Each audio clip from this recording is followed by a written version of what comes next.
Mummy का audio quality check कीजिएगा एक बार। यस सर, अब क्लियर है। ठीक है, रिकॉर्डिंग ऑन है। ओके, तो हमने अपना काफ़ी मेहनत के बाद अपना डेस्कटॉप पर प्रोजेक्ट सक्सेसफुली इंस्टॉल कर लिया था लास्ट लास्ट क्लास में। जिसमें एक जो छोटा सा बग आ रहा था वो था हमारा सी ड्राइव के अंदर, रोमिंग के अंदर एनपीएम फोल्डर का। हाँ, तो बहुत ऐसा रेयर ही इशू होता है, बट हमारे साथ हुआ तो चलो कम से कम समझ में आया कि प्रॉब्लम एक्चुअली हुई कहाँ पर है। बाकी वी एस कोड वाला जो प्रॉब्लम था बहुत नॉर्मल होता है, क्योंकि जब भी आप V S code first time install करोगे अनस्टॉल्ड पीसी के अंदर, मतलब बिल्कुल रिबूट किए हुए पीसी में, तब आपको उसको एक्टिवेट करना पड़ेगा, तो वो तो मेजर रहेगा। बट ये कुछ अनयूजल था जो लास्ट में। चलिए यानी, तो यहाँ पर हमें क्या करना है, अपने इस माई ऐप फोल्डर के अंदर एक फोल्डर यहाँ पर हमें क्रिएट करना रहेगा। फोल्डर का नेम हम लोग यहाँ पर जैसे कि ऑलरेडी हमने डिफाइन किया है, ये बैकएंड के नाम से है। ठीक है, तो इस फोल्डर के अंदर हमें नोड मॉड्यूल्स वगैरह सारी चीज़ें इंस्टॉल करनी होगी। तो आप क्या करेंगे, यहाँ पर जाके एक बैकएंड के नाम से फोल्डर बना लोगे और कैप्स लॉक ऑफ रखिएगा। कौन आया? नितिन भूमिका।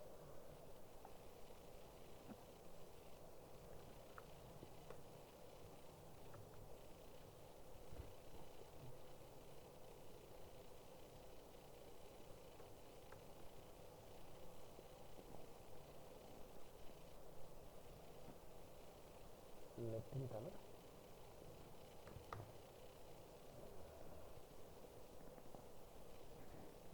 तो बैकएंड के नाम से फोल्डर अपना अवेलेबल है। आपने इस फोल्डर के अंदर एंटर करना है। यहाँ पर आप लिखेंगे C D caps lock off backend के नाम से।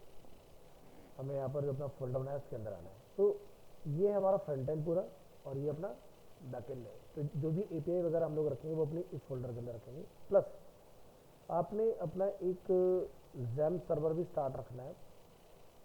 तो जैम सर्वर हम लोग जैसे यहाँ पर देख सकते हैं, एक सर्वर के नाम से फोल्डर हमारा अवेलेबल है। देख लेते हैं इसके अंदर, स्टार्ट करेंगे इसको। और विंडो 11 वालों को ना कई बार ये प्रॉब्लम क्रिएट कर रहा है जैम, तो उसका भी एक सोल्यूशन है यहाँ पर कि आपको कॉन्फ़िगरेशन फाइल में जाना है। कई बार ना अपाचे ही स्टार्ट नहीं होता, वो रेड आता रहता है बार बार। एक तो होता है कि आपका एसक्यूएल पे रेड आता है, एसक्यूएल पर रेड आने का मतलब है कि आपका करप्ट हो गया है। अपाचे पर रेड आने का मतलब है कि आपका पोर्ट ब्लॉक है। तो उसका भी ये मैंने कल ही एरर फेस किया, बड़ा ही अनयूजुअल एरर निकला ये भी। तो आपको विंडो 11 में अभी रिसेंटली जो अपडेट आया उसके बाद ये दिक्कत आई है। तो आपका पोर्ट 80 जो होता है ना बाई डिफॉल्ट हमारा, वो विंडो 11 ही यूज़ कर रही है, जिस पोर्ट 80 पर हमारा वो सर्वर चलता है। तो आपको क्या करना है, यहाँ पर आके पोर्ट 80 का जो है कुछ और कर दो, 81 कर दो, 80 81, तो ये चल जाएगा। तो जिसके में भी रेड कलर का एरर बने और लिखा है पोर्ट इज़ यूज समथिंग करके रेड कलर में 4 5 लाइन का एरर बनेगा यहाँ पर, तो इसको आपने 80 81 कर लेना है। कहाँ आके करना है, दोबारा से दिखा देता हूँ, कॉन्फ़िगरेशन और H T T P D configuration file के अंदर यहाँ पर आपने फाइंड करके इसको 80 81 करके चला लेना है। ये 11 में है, 10 में प्रॉब्लम नहीं है। 11 के साथ ये प्रॉब्लम फेस करने के लिए मिल रहा है जो भी नया जैम्प इंस्टॉल करके काम करे।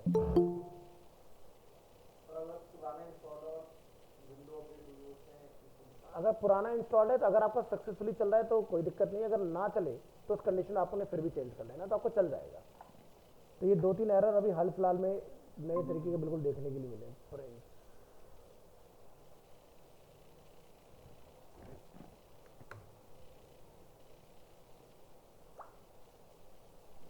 चलिए, तो हम लोग वी एस कोड में आ गए। तो यहाँ पर आपने सबसे पहली चीज़ कि इसको इनिशलाइज करना है, तो आप यहाँ जाकर डिफाइन कर देंगे इसके अंदर npm कैप्स लॉक आप रखिएगा, इनिशलाइज INIT करके आपने इसको इनिशलाइज कर लेना। तो ये क्या करेगा, एक पैकेज के नाम से फाइल हमारी बैकएंड फोल्डर के अंदर क्रिएट करेगा। तो यहाँ पर देखो कुछ इसने पैकेज के नाम से फाइल बना दी।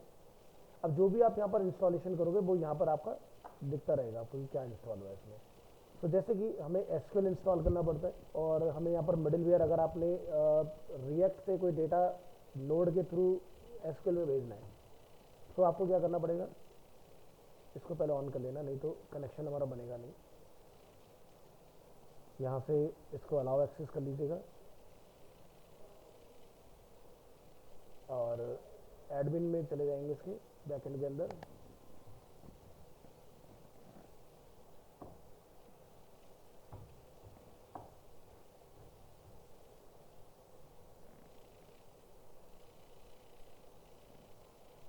चलिए, तो अपना बैकएंड ओपन हो चुका है। तो यहाँ पर जाके आप डिफाइन करेंगे इसके अंदर command npm install express mysql and course. ये 3 चीज़ हमने डालनी है इसमें एक साथ। चाहो तो तीनों की अलग अलग भी कमांड चला सकते हो, चाहो तो तीनों के साथ चला। कोर कोर से ही बेसिकली हमारा जो ये जो होता है ना, क्या कहते हैं, नोड से डेटा कोर के थ्रू होते हुए एक्सप्रेस में होते हुए आपका MySQL तक पहुंचता है। तो ये मिडिल वेयर है हमारे। जब देखना ध्यान रखना, कोई भी front end development language backend से रिलेशन नहीं बनाती, उसको बैकएंड से रिलेशन बनाने के लिए हमें एपीआई की ज़रूरत होती है। यानी कि रिएक्ट का नोड से सीधे सीधे कोई लेना देना, चलती नोड के ऊपर है लेकिन नोड से कम्युनिकेट नहीं करती। कोई भी फ्रंट एंड लैंग्वेज हो, चाहे आपका रिएक्ट हो, एंगुलर हो, व्यू हो, ये कम्युनिकेट नहीं कर सकती डायरेक्ट। तो इनको क्या चाहिए होता है, मिडिल वेयर चाहिए होता है।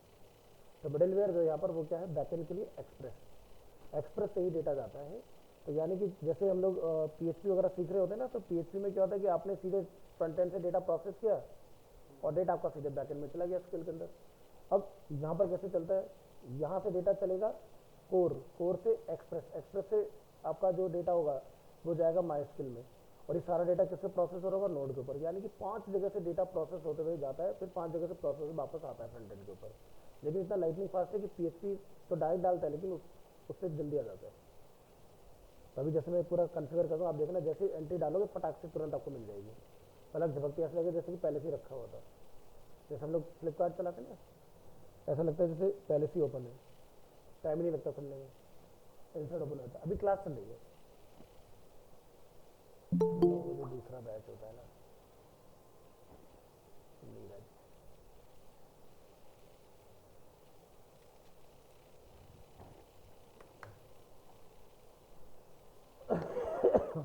तो पुराने वर्जन में बिना कोर के काम चल जाता है, लेकिन लेटेस्ट वर्जन में, मतलब जो 18 हमारा वर्जन है रिएक्ट का, उसमें नहीं चलता बिना कोर के। तो यहाँ इसको हमने रन करना है कमांड को, तो आप बैकएंड फोल्डर में देखेंगे ऐसे नोड मॉड्यूल्स का एक और फोल्डर बन के तैयार हो जाएगा। चलाओ कमांड।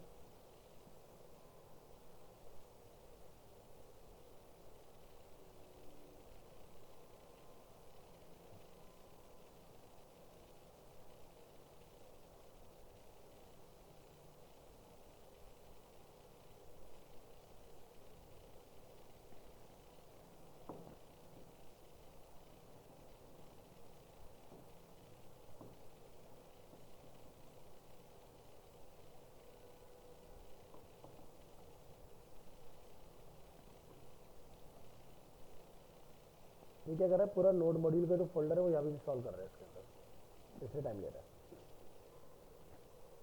देखो भैया नोड मॉड्यूल का फोल्डर,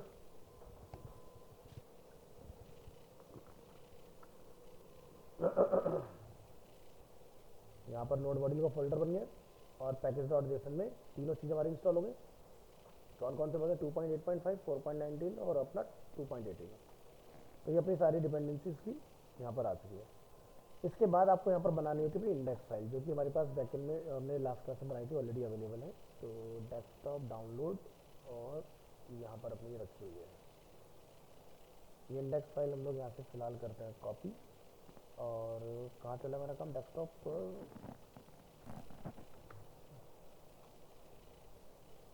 माई ऐप बैकएंड, यहाँ पर लाके कॉल कर लो, ये फाइल आपकी यहाँ पर आ जाएगी।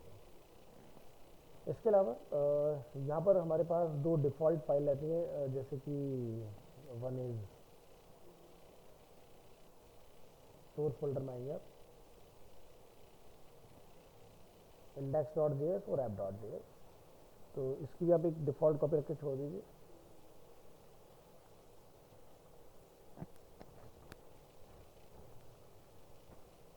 डिफ़ॉल्ट हमेशा बैकअप के लिए रखिए। इसका फ़ायदा आपको ये रहता है कि कल को मान लो आपको कुछ वापस से डिफ़ॉल्ट पर लेके जाना हो, तो आप सब कुछ डिलीट करके डिफ़ॉल्ट पे जा सकते हो। तो उस नेम्स को बाद में चेंज कर देना चाहिए हमें। ये अपनी इंडेक्स जो फाइल है और ऐप डॉट जेएस जो फाइल है इसको हम लोग इसके साथ रिप्लेस करेंगे जो हमारे पास सोर्स में अवेलेबल है, ऐप और इंडेक्स। कॉपी, और ये हम लोग डालेंगे अपने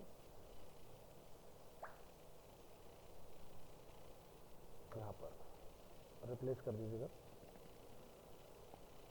और अपनी सोर्स फाइल पर बंद करने के बाद यहाँ आके, अच्छा एक चीज़ आपने अपने इसमें और इंस्टॉल करना है, एक नया अपना ओपन कर लीजिएगा। और देखो यहाँ पर आपको अपना एक डेटाबेस भी इंपोर्ट करके आना पड़ेगा। तो हमने एडमिन ऑलरेडी ओपन किया अपना, चाहो तो बना लेना डेटाबेस, नहीं तो यहाँ पर इंपोर्ट का एक ऑप्शन आता है।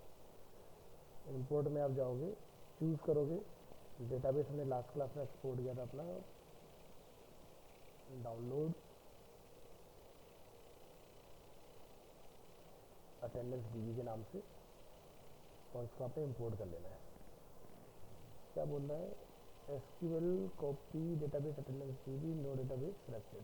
तो पहले इसी नाम से डेटाबेस यहाँ पर दे दो, फिर ये कॉल हो जाएगा। कॉपी,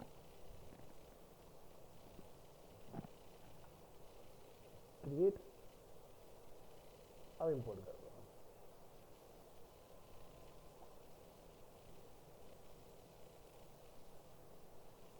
कॉल हो गया। तो इसके अंदर हम लोगों ने अटेंडेंस के नाम से टेबल बनाया था, और यहाँ पर मैंने कुछ एंट्रीज बनाई थी लास्ट क्लास में, ये आप देख सकते हो यहाँ पर, ठीक है, प्रेजेंट एब्सेंट वगैरह का सारा। तो अगर अभी हमारा ये कनेक्शन सक्सेसफुली बना हुआ ना बैकएंड में, जो हमने इंडेक्स डॉट जेएस के अंदर अपना सारा कुछ ऐड किया हुआ है, तो अगर हम लोग यहाँ लिखते हैं नोड इंडेक्स डॉट जेएस, तो यहाँ पर हमें रिटर्न आना चाहिए server is running on port number 5000 connected to the database. अब ये क्या है, यहाँ पर भी लिख रखा कनेक्टेड टू दी डेटाबेस, सारी चीज़ें consider, local host, root, password हमारा कुछ होता नहीं है, अटेंडेंस भी हमारा डेटाबेस का नेम है, और नीचे हमने अपना खुद का पोर्ट यहाँ डिफाइन किया किस पोर्ट पर चलेगा। तो जैसे 3000 पर हमारा रिएक्ट चलता है, तो आप चाहो तो 3001 रख लेना, मैंने यहाँ पर 5000 का यूज़ किया हुआ है, उस पर भी काम करेगा। तो बैकएंड अपना स्टार्ट हो गया। बैकएंड वाला में हमें कुछ नहीं करना, ऐप डिफ़ॉल्ट को बंद कर दो, यहाँ से इंडेक्स डिफ़ॉल्ट को बंद कर दो। अब आपको फ्रंट एंड के अंदर आना है, तो एक नया टर्मिनल ओपन करेंगे, 2 टर्मिनल चलाने हैं आपको, ठीक है।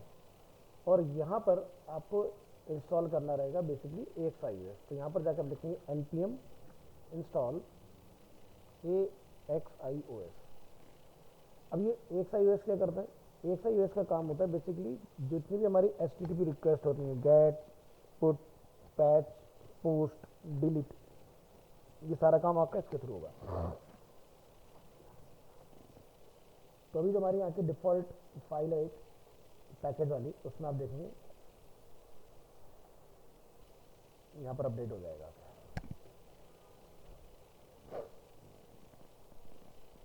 यहाँ पर ये इंस्टॉल हो चुका है, इसमें आगे AXIOS, तो ये पार्ट भी अपना अपडेट हो गया। इसके बाद जो हमारी पब्लिक फोल्डर के अंदर एक फाइल है index.html, यहाँ पर दो CDN कॉल करा लो अपने।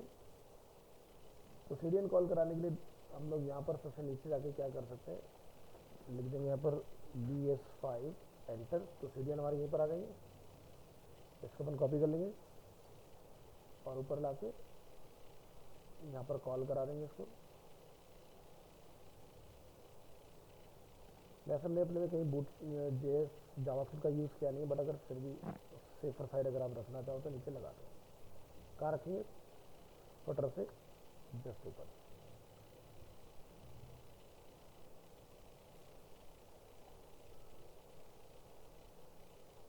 अपना बॉडी यहाँ क्लोज हो रहा है, यहाँ पे जाकर अपना डिफाइन कर रहे हैं, ताकि नीचे का जो कोड हम लोगों ने BS5 से लिखा था उसको रिमूव। कंट्रोल एस करेंगे अपनी index.html फाइल को, उसको करेंगे यहाँ से क्लोज। सर्वर हमारा ऑलरेडी रनिंग है, बस आपने यहाँ से लिखना है npm स्टार्ट, और स्टार्ट करने के बाद आपने यहाँ पर आके चेक करना है।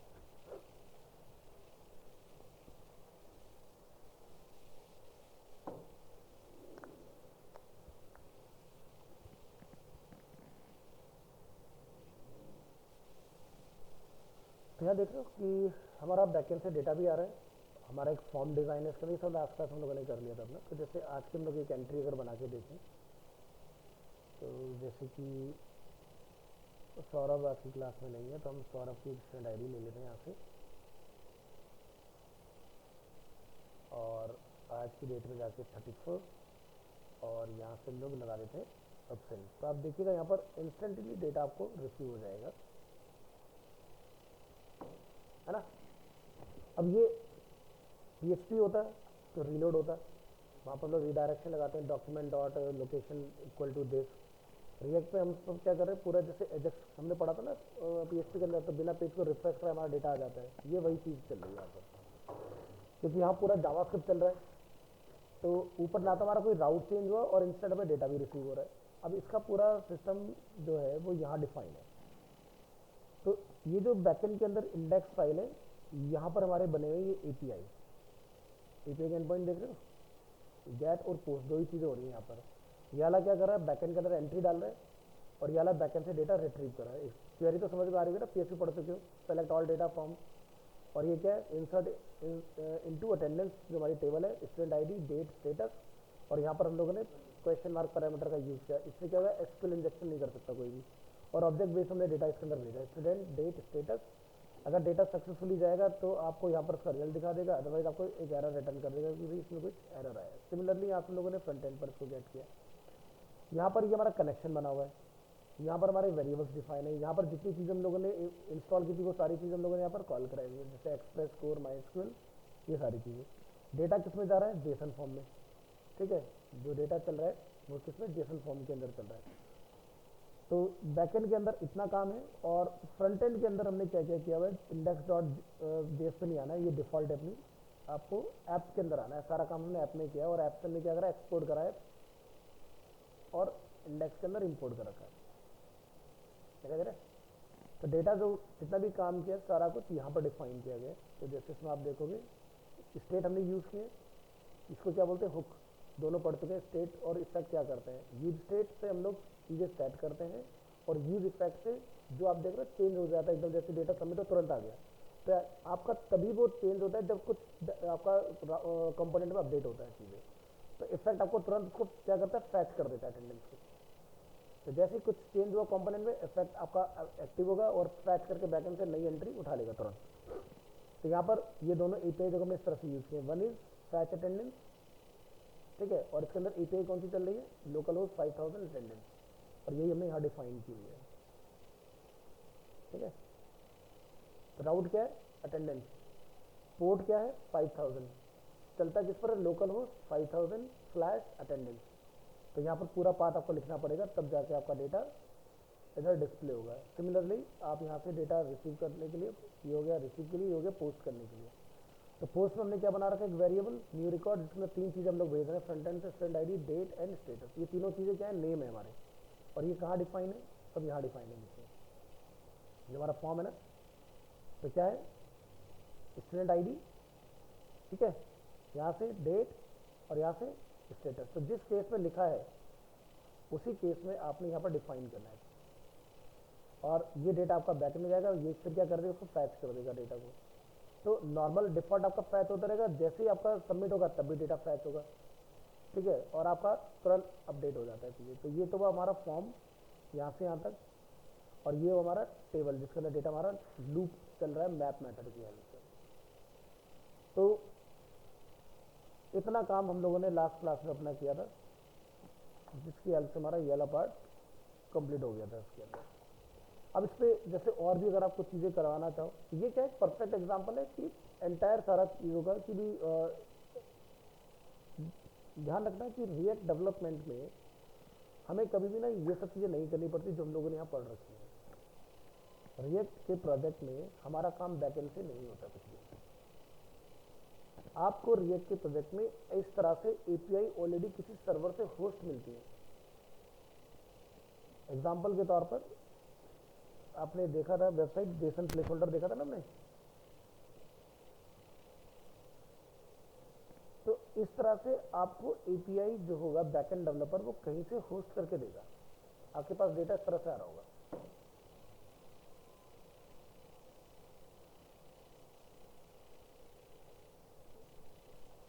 आपका काम सिर्फ इतना होता है कि इस डेटा को यहाँ पर कॉल कराना। तो ये आपका जो app.js है, इसके अंदर डेटा आपने अपना इस तरह से अपना फैच कराया होता है, और ये फैच करने वाला पार्ट हम लोग कई बार कर चुके हैं ऑलरेडी, कि किस तरह से एपीआई से डेटा हम लोग लेते हैं। यहाँ पर हमने सीखा खुद की अपनी एपीआई बनाना, कि अगर मान लो सब कुछ मुझे ही करना है, मेरे पास कोई अलग से बंदा नहीं है, और मुझे ही नोड के अंदर डेटा प्रोसेस करना है, मुझे ही बैकएंड में डालना है, मुझे ही बैकएंड से डेटा निकाल के भी लाना है, तो उस केस में आपको इन सब चीज़ों की जरूरत है। बट रिएक्ट डेवलपर का एक्चुअल में ये काम नहीं होता, ये मैं आपको क्लियर कर दूँ। ये मैंने आपको बोनस दिया एक तरह से, कि भाई किस तरह से नोड और ये रिएक्ट काम करते हैं। तो नोड और रिएक्ट ध्यान रखना, डायरेक्ट काम कभी नहीं करेंगे, इंटरव्यू क्वेश्चन होता है, हमेशा मिडिल वेयर चलते हैं, उसकी हेल्प से काम होता है। ये बहुत क्लियरली मेंशन है, हर एक फ्रंट एंड लैंग्वेज बैकएंड से डायरेक्ट कम्युनिकेट नहीं कर सकते एक्सेप्ट पीएचपी, क्योंकि पीएचपी फ्रंट एंड के लिए भी चलती है, पीएचपी बैकएंड के लिए भी चलती है। रिएक्ट टोटली फ्रंट एंड है, नोड कम्प्लीटली बैकएंड है।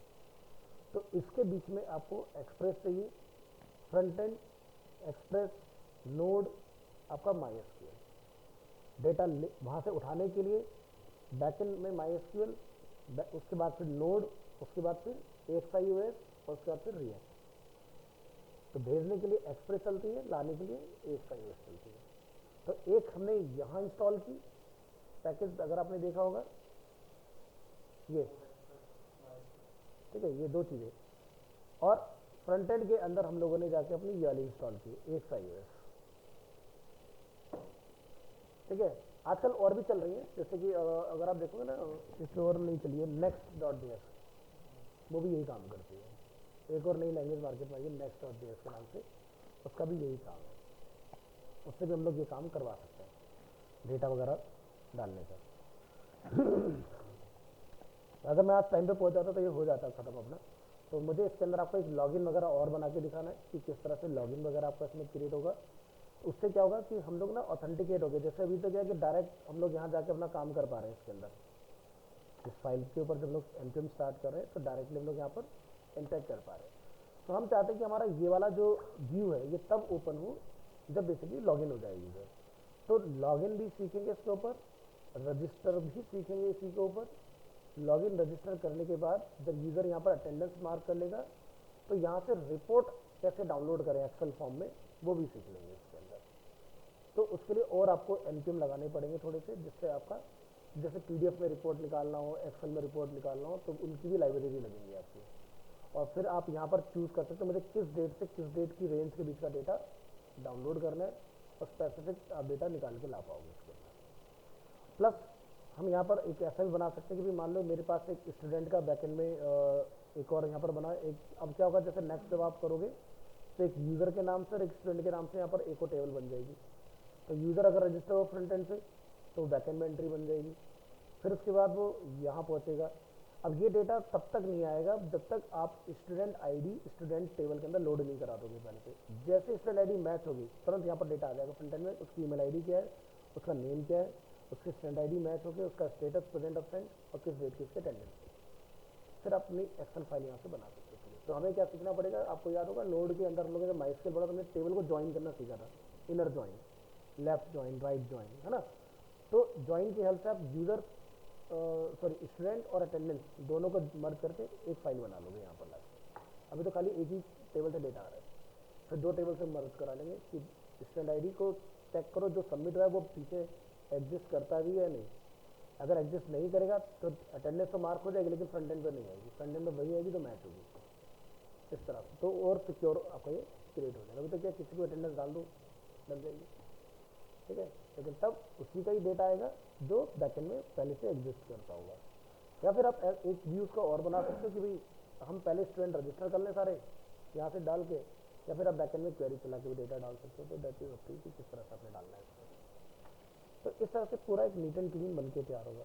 तो ये पूरा स्टाइल हमने लास्ट क्लास में किया था, पूरा बूटस्ट्रैप वगैरह लगा के। अगर आप यहाँ देखो तो कोई ज़्यादा क्रिएटिव काम नहीं है, बस हम लोगों ने सारी चीज़ों में बूटस्ट्रैप लगाई, जैसे class name, container, class name, row grid, gap 3, ये सारी चीज़ें। तो पहले तो इसका बिल्कुल बेसिक व्यू आ रहा था, बाद में फिर इसको स्टाइल कर लिया था इस तरीके से, ठीक है। तो एक क्लास और करेंगे इसके ऊपर। वैसे आज हमारा लास्ट होना था इसका, क्योंकि रास्ते सारे बंद हो रखे हैं कांवड़ की वजह से, और एक्सप्रेस वे पर भी क्राउड वाले पैदल पैदल आ रहे हैं, तो दिक्कत हो रही है बहुत ज़्यादा आने जाने में, और अभी हफ्ते भर ऐसे ही रहेगा। तो आप लोगों ने करना क्या है, चाहो तो अब जो आपके रहेगा ना वो लास्ट को रहेगा प्रेजेंटेशन, और इसके भी एग्ज़ाम वगैरह लिए ना आपके रिएक्ट और नोड के, तो रिएक्ट और नोड के आपके बाकी तो सब हो गए थे अपने एचटीएमएल CSS जावा से सारी चीज़ हो गई है। इसके एग्ज़ाम वगैरह अपना और कर लेना, और उसके बाद में अपने एक पीपीटी की मैं आपको डेट दे दूंगा, उस डेट पर अवेलेबल हो जाना। प्रीपीआर वाले प्रीपीआर में करेंगे, साउथ एक्स वाले साउथ एक्स में करेंगे अपना, ठीक है। उसके अंदर अपनी एक पावर पॉइंट में प्रेजेंटेशन बनाओ, ठीक है। तुम्हारी अभी तो कोई प्रेजेंटेशन नहीं ना, तो अपना बढ़िया से पूरा फ्रंट एंड का पूरा एक अलग प्रोजेक्ट, बैक एंड का पूरा एक अलग प्रोजेक्ट। बैक एंड में अगर सभी के अलग अलग बना सकते हो बना लो, क्योंकि देखो इसको बनाने में कोई बहुत ज़्यादा टाइम नहीं लगा। अगर हम लोग लास्ट क्लास की बात करें तो 45 मिनट्स में हमने पूरा प्रोजेक्ट इतना बना लिया था, इससे ज़्यादा टाइम नहीं लगता। तो अगर आप एक एक दिन भी अगर डेट लेके चलोगे तो बड़े आराम से सारी चीज़ें बना लोगे। तो फिर भी मैं आपको कम से कम 20 तारीख के बाद की डेट रखूँगा, सो दैट कि आपके पास एक इनफ टाइम मिल जाए काम करने का। क्रिएटिव माइंड में पार्टिसिपेट किया हुआ है, तो फिर एक काम करो, क्रिएटिव माइंड से रिलेटेड प्रैक्टिस कर लो और उसके अंदर इन टेक्नोलॉजी को इन्वॉल्व कर लो। तो पहला प्रोजेक्ट आप क्या करो प्रेजेंटेशन के लिए, क्रिएटिव माइंड का जो हमारा एक वो है ना, क्या कहते हैं हम, 2 टास्क आए हैं, इंडोर प्लांट के ऊपर और दूसरा है ओटीटी प्लेटफॉर्म के ऊपर। तो ओटीटी प्लेटफॉर्म के ऊपर जैसे आप काम करोगे तो देखो इंस्पिरेशन लेना है, कॉपी नहीं करना है। तो आप क्या करोगे, थीम फॉरेस्ट अपनी एक वेबसाइट रहती है, यहाँ चले जाइए और यहाँ पर ओटीटी प्लेटफॉर्म क्या पता मिल जाए, देख लो एक बार। हाँ कुछ दिख रहा है, तो चलो यहाँ से जैसे कि HTML टेम्पलेट हम लोग इसका देख लेते हैं, क्योंकि आपको रिस्पॉन्सिव भी बनाना है सिंपल। तो इस तरह का आपके सामने विजुअल आएगा इसका।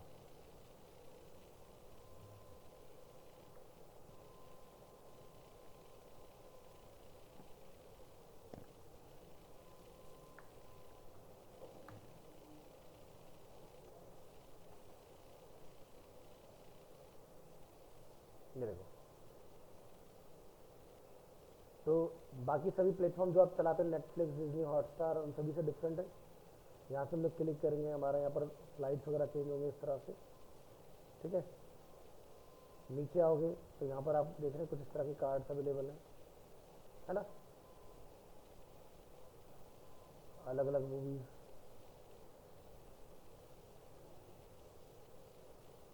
और इसका रेस्पॉन्सिव चेक कर लेना है कि मोबाइल मोड वगैरह में किस तरह से काम कर रहे हैं।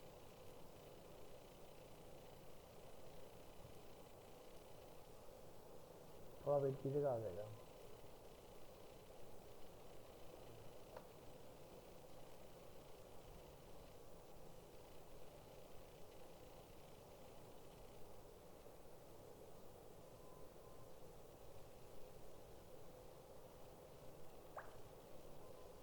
है ना, और इसका टैबलेट भी, क्योंकि आपको तीनों के लिए बना लिया है।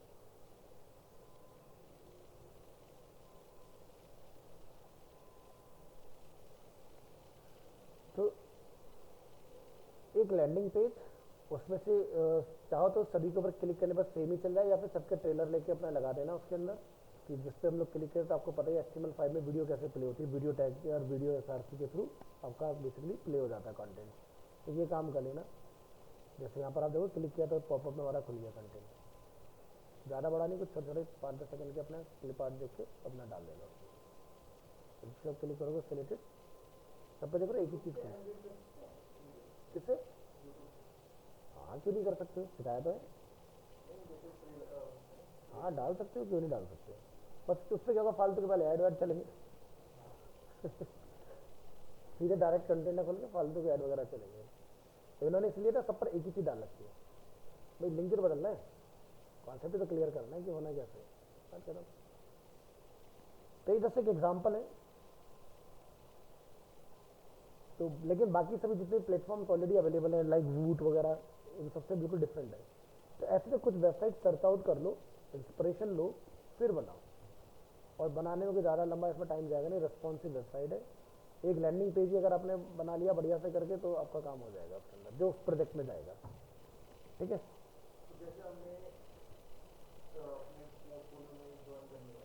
हम्म।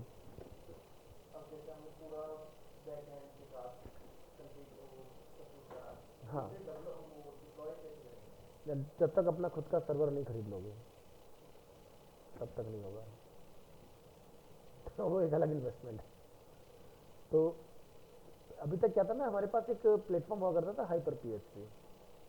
तो उस पर डाल के लोग चला गया करते थे चीज़ों को, है ना, तो वहाँ से अपना काम हो जाता था। और भी कुछ प्लेटफॉर्म आते हैं, वर्चुअल वगैरह आते हैं, लेकिन बैकएंड होस्ट नहीं होते हमारे। ठीक है, बैकएंड के लिए आपको डेडिकेटेड चाहिए। अब जैसे नोड है, नोड को आप देखते हो, हमें सर्वर स्टार्ट करना पड़ता है। HTML की बनी वेबसाइट पे क्या सीधे हमने URL लिखा, वेबसाइट स्टार्ट हो जाती। तो आपको एक ऐसा वो चाहिए था जहाँ पर रूट एक्सेस हो। रूट एक्सेस पे आप जाके वहाँ पर अपना, जैसे नोड की आपने कोई वेबसाइट बनाई है, तो आप सर्वर वहाँ पे चला के आ जाओगे, तो परमानेंट चलता ही रहेगा हमेशा, कभी बंद नहीं होगा। समझ गए? तो एक सर्वर आप ऑन करके आओगे, लिख के अपना नोड जो भी आपकी फाइल का नेम है, आपका सर्वर स्टार्ट हो गया, फिर वो वेबसाइट लाइव आ जाएगी, चलती रहेगी ऐसे। अभी तो हम लोग यहाँ पर VS कोड में क्या करते हैं, यहाँ पर बंद कर देते हैं ना, ये हमेशा खुला ही रहेगा फिर ऐसे। ये वाला जो बैकएंड आप देख रहे हो, फ्रंट एंड तो चल जाता है डायरेक्ट, बैकएंड नहीं चलता।